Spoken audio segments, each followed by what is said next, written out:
अभी 20 दिसंबर को सौरभ द्विवेदी द्वारा आयोजित हाँ प्रोग्राम दज गॉट ए गिफ्ट और नॉट में जावेद अख्तर और एक मौलवी साहब आए थे। हाँ हाँ। तो उनके बीच जो चर्चा हुई उसके ऊपर आपका क्या व्यू है और उसमें जावेद अख्तर साहब को और क्या बोलना चाहिए?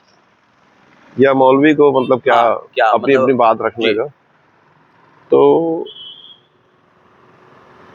हालांकि जावेद अख्तर बहुत जगह कमजोर सा दिखे, मतलब जो तर्क दे सकते थे वो दे नहीं पाए उतना।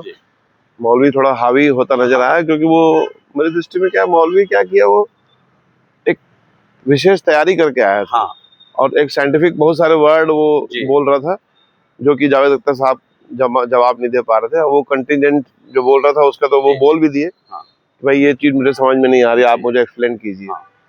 तो वो मौलवी जो है बड़ा स्ट्रांग ढंग से तैयारी करके आया था और बार बार अपनी बात को स्ट्रांगली पेश करके हावी होने की कोशिश कर रहे थे।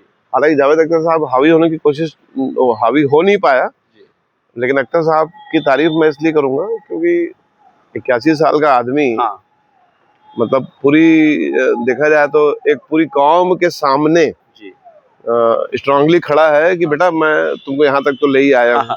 वो बोलता ही आखिरी में कि मैं जो है तुमको यहाँ तक ले आया हूँ, तो अब जब इस प्लेटफॉर्म तक आ ही गए हो तो फिर आगे। और जावेद अख्तर साहब बहुत अच्छे तर्क दे सकते थे, बहुत रैशनल आदमी है, पर वहां पर पता नहीं क्यों नहीं दे पाए, कि डर लगा उनको कि क्यों नहीं, क्योंकि उनके और भी पुराने उनके आप इंटरव्यू देखोगे तो एक दो जगह बोले हैं कि मैं वहाँ पूना में वहाँ जाता था, ओशो के पास सुनता पढ़ता था, उनका लेक्चर सुनने रोज सवेरे जाता था। एक जगह उन्होंने बोला है कि मैं ओशो को सुनने वहाँ जाता था जब वहाँ ओशो थे। तो ओशो को सुनने, निश्चित तौर पे ओशो को और बाद में पढ़े भी होंगे वो, तो बहुत अच्छे तर्क और बहुत अच्छी बात कर सकते थे। मौलवी 2 मिनट में धराशायी हो जाता हूँ। लेकिन चूंकि मेरे को लगता है कि मतलब ये इस्लाम वर्सेस इस्लाम टाइप का गेम हो गया वहाँ। वो लोगों के सामने जो मौलवी के साथ और भी जो लोग आए थे, वो बार बार उसकी बात पे ताली बजाना और इस टाइप के प्रस्तुत कर रहे थे वो। और अख्तर साहब को तालियां मिली लेकिन थोड़ी कम मिली, लेकिन और तालियां मिल सकती थी। और ये जो है ऐसा प्रस्तुत किया जा रहा है कि मौलवी ने डिबेट जीत ली, लेकिन हमारी दृष्टि में डिबेट जो है अख्तर साहब ने जीती है। और वो होना ही चाहिए, क्योंकि परमात्मा का जो ढंग है जो लोग समझते हैं, वो गड़बड़ इसलिए हो जाता है कि जो परमात्मा का जो स्टाइल है वो लोग जानते नहीं है, इसलिए गड़बड़ हो जाती है ना।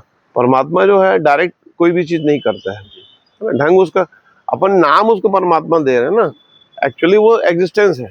ओरिजिनल नेम अगर अपन आज की भाषा में अगर बात करें तो ये जो चारों तरफ जो, यही अख्तर साहब भी बोले कि भाई जब आप बनाने की भाषा में सोचते हो तब आप क्या बोलते हो कि हमको परमात्मा ने बनाया, फिर आप बोलोगे परमात्मा को किसने बनाया, तो कोई भगवान बनाया, फिर भगवान को कोई बनाया, महाभगवान बनाया। तो आगे आपको ये इन्फिनिट रिग्रेट है कि उसको और महा में जाओगे तो उसको यही मान लो ना कि भाई कहीं ना कहीं आपको मानना ही है जाके, तो उसको यही रुक जाओ कि एग्जिस्टेंस जो है यही परमात्मा है। ये चीज अख्तर साहब वहाँ प्रस्तुत नहीं कर पाए स्ट्रांगली। बोले वो ऐसा नहीं है, पर जिस ढंग से जो स्ट्रांग एक पॉइंट के साथ बोल सकते थे वो चीज मिस कर गए वो। पर कोई बात नहीं, एक अच्छी बात ये इस डिबेट से ये सामने आई कि इस्लाम जो है जो बात करने से बचते हैं, केवल थोपते हैं अपने विचारों को, अपनी किताब को, वो डिबेट तक आए। ये अपने आप में एक सौरभ द्विवेदी या अख्तर साहब की जीत इस हिसाब से है कि वो इस हिसाब से इसकी जीत मानी जाएगी कि चलो बातचीत तो चालू हुई, तो चलो बातचीत चालू हुई तो धीरे धीरे वो आगे बढ़ेगी। वो द्विवेदी बार बार बोल ही रहा था कि अब इसका पार्ट 2 बनाएंगे, फिर पार्ट 3 बनाएंगे। उसमें एक लड़के ने जो पब्लिक से क्वेश्चन किया ना, मेरे को वो बड़ा पसंद आया। वो लड़का बोला कि भाई परमात्मा का ढंग ऐसा है कि वो दिखता नहीं, होता नहीं, तो बोले जब वो दिखता नहीं, होता नहीं, तो फिर काहे के लिए अपन मगजमारी करें। तो ये बड़ा अच्छा मतलब मेरे को लगा। तो ठीक है, ऐसे चीजें होती रहनी चाहिए। अच्छा डिबेट था, अच्छा माहौल था, इससे एक लॉजिकल माइंड भी डेवलप होता है ना।